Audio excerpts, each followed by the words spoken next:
Hey Creep family, welcome back to my channel. My name is Monica.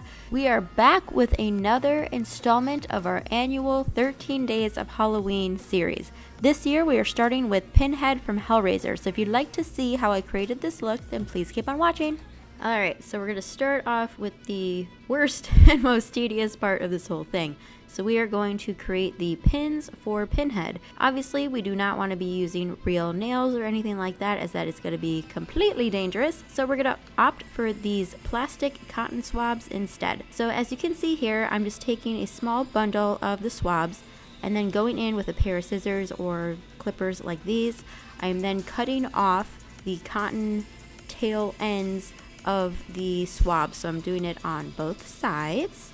I'm going to try to make these as even as possible so there aren't too many crazy varying lengths with the little plastic sticks.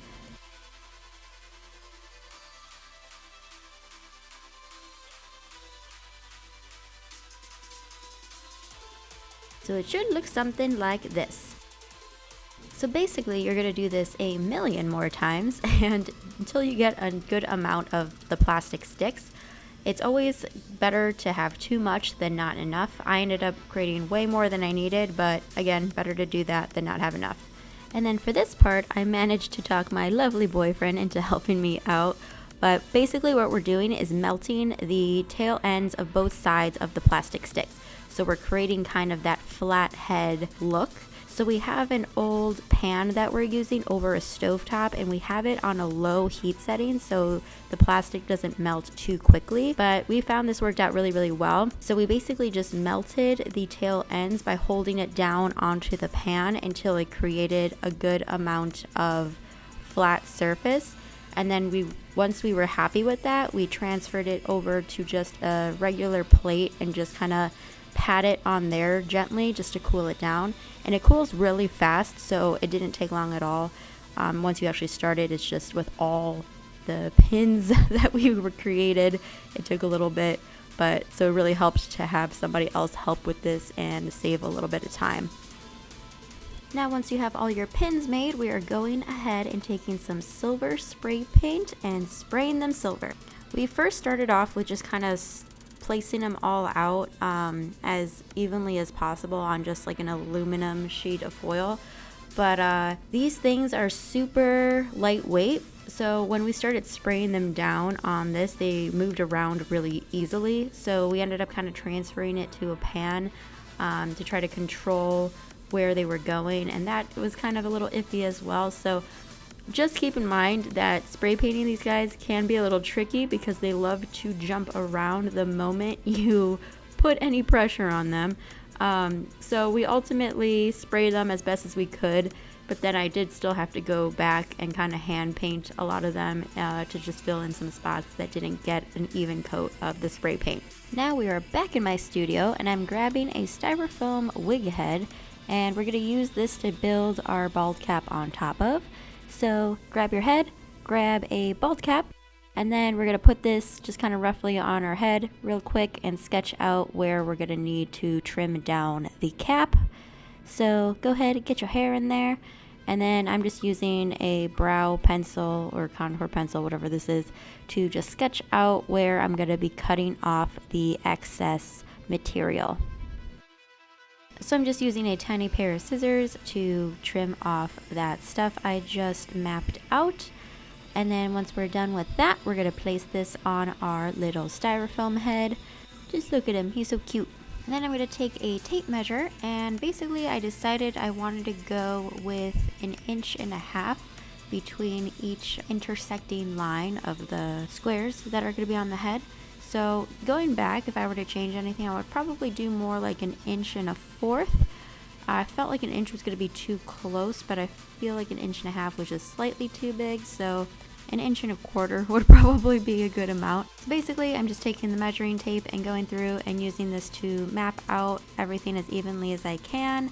I'm not being too cautious about being super perfect with these lines. I'm just trying to sketch them on there and follow the curvature of the head. And like I said, make sure everything is basically spaced out as evenly as possible. And then we're going to do the exact same thing with the intersecting lines. And then I'm just grabbing a couple pins and placing this in the temple areas just to keep the bald cap from moving around too much. And I started coloring in the bald cap with a white cream paint. Now, I don't know if it's the type of cream paint I use. It's not one I typically use often, but once it all dried down, it basically just flaked off of the bald cap completely. So I ended up having to go in and relayer it with some other products. So I guess at your own discretion, maybe. I don't know. I didn't use a different kind of cream paint. I just kind of stuck with this one. Didn't work out, so I did have to go in with my water activated face paints, and that worked out a lot better. But use what you got, see what works, and hopefully your situation doesn't flake off completely like mine did, as you can see here. So like I said, I went back in with a water activated face paint and just refilled in a lot of that area that just did not stick for whatever reason. And then once that dries down completely, you can go ahead and flip the bald cap inside out. And as you can see, I already kind of started putting the pins in here, so I'm going to show you how I did that. So basically, once you flip the bald cap inside out, you can see the layout of the sketch that you did before. So again, I'm going to take those small pair of scissors and very carefully, right where each of the lines intersect within those squares, I'm going to just punch a small little hole to fit our pins through. So I'm going in and just finishing off the last 2 rows of pins that I have to still put in here. Once you've got your holes in there, you can then start to poke your pins through there, and again, just do it carefully. Try your best not to rip the bald cap. But those little anchor points, the flat heads on the one side of the pins, it's going to help just lock it into the bald cap and keep it from just slipping right out. And then next, we're going to grab some liquid latex. I just put a little bit in a cup here, and using a Q-tip, I'm putting some of that liquid latex around the base of the inside of the cap, and then just pushing the pin down to kind of adhere it to the bald cap itself. Once you do this part, you want to make sure that you're not moving the pins that you put the liquid latex on too much while it's drying down. So I'm just kind of doing a row at a time, and once I got the row done, then I just kind of let it sit for a while until the liquid latex is dry before moving on to the next row. But again, this is just going to anchor it further onto the bald cap and keep it from moving around once we put this on our head. We're then taking some translucent setting powder and just patting this on all over the inside of the bald cap. This is going to take away any stickiness from the liquid latex and keep it from sticking to itself. So once you're done with that, just turn it back outside and put it back on your little styrofoam head. I'm then going back in with that white water activated face paint and just filling in all those areas again that kind of got messed up from us turning this inside out. And then once that white has dried down completely, we're going to go ahead and start putting in our red lines.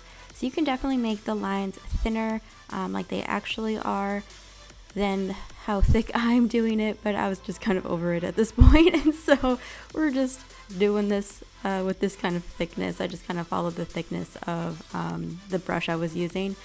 But I'm just going in with some alcohol activated face paints. So you do, again, need 99% alcohol to do this. So I am going in, dipping it into the alcohol, putting it in the paints, and kind of going between a red and dark red color to start creating the lines for Pinhead's head. Then I'm going in with a brown water activated face paint and just using this to simply darken those red lines a little bit. I was going to use black as well, but I felt that the black was going to be a little too much, so the brown was like a perfect little kind of shadow addition to these lines. So go ahead and do that if you would like. And then we're finally on to putting on this darn thing, so here we go. I am first just brushing out my hair, smoothing it all out, and then putting it into a low ponytail, trying to just slick it back as much as possible. You could also use some like water or gel product in your hair if you would like. I just didn't really want to.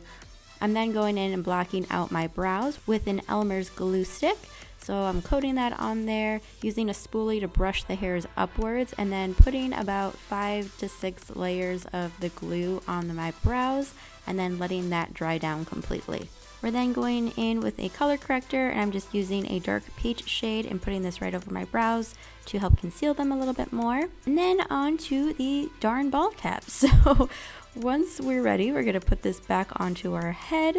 All the pins were really secure, so it was really kind of nice. I didn't have to worry too much about this when I was putting this on. So just go ahead and adhere this with some Pros-Aid along the edges. Once that's dried down, then I went in and used some Pros-Aid along the edges again on the outside. You can do liquid latex for this as well, but I just prefer Pros-Aid because it's a little less harsh on the skin. Once that has dried down completely, then I'm going in with my white cream paint, and I'm using this on the bald cap where it needs it, obviously on my skin, blending it into the cap, getting that all up in there.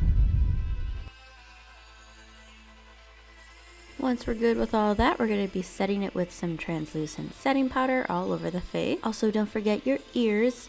Make sure you get those white as well. I'm then going in with the Jeffree Star Blue Blood palette and using this kind of grayish blue shade and this baby blue shade. And I'm basically going to start with the lighter blue and using this to kind of create a blown out kind of smoky effect on the outside of the eye. I also decided to start throwing some of this blue in the center of the squares just to give it a little bit of dimension.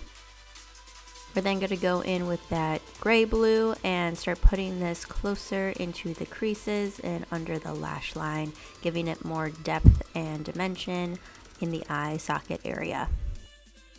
I'm also making sure to bring this kind of in the inner corner to create even more depth and recession in there as well. I'm then taking a combination of both of those eyeshadows and using it to contour my cheekbones and also placing it on the underneath tip of my nose.